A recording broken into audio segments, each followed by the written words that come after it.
2020. Do you remember back then?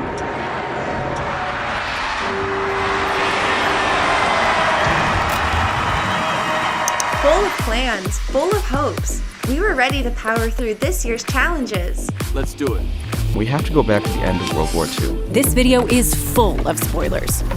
Still with us? Okay. More and more countries legalize cannabis. Socialism. Blockchain. Free market ideas. Save Brexit.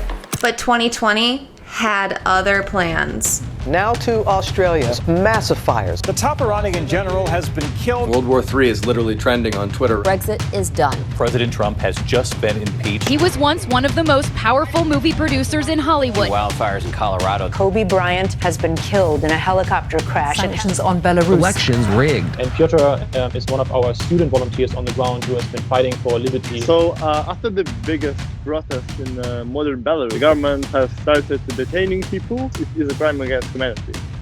But what came next?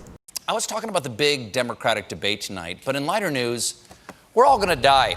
Was not expected. Scientists in China are trying to determine if a new virus strain is responsible for a pneumonia outbreak in the city of Wuhan. Coronavirus. Quarantine. Nationwide lockdown. Italy has overtaken China. Canada. India. America. Around the world. Overwhelming hospitals. This is a global pandemic.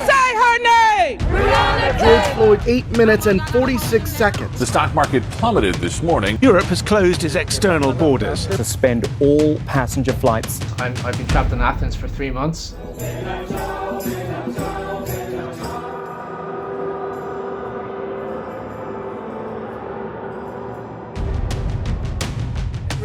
You know what? You're not. Record-breaking early voting. Joe Biden has moved ahead. Can we trust these polls?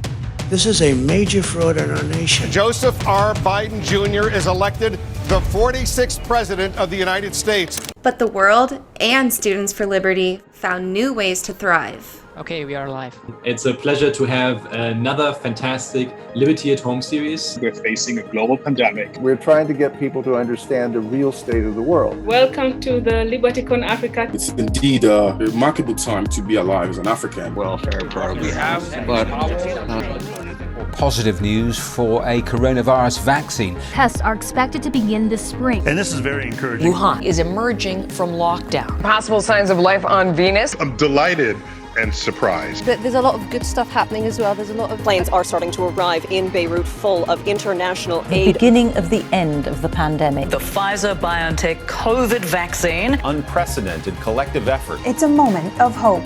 This is very good news. The light at the end of the tunnel just got a little bit brighter. 2020 did put us down, but it was the people from Students for Liberty who stood up and stood out. Our leaders have proven that no matter what we are faced with, no matter the fear, no matter the chaos, and no matter what comes next, Students for Liberty will always find new ways to fight for freedom. Join Students for Liberty today.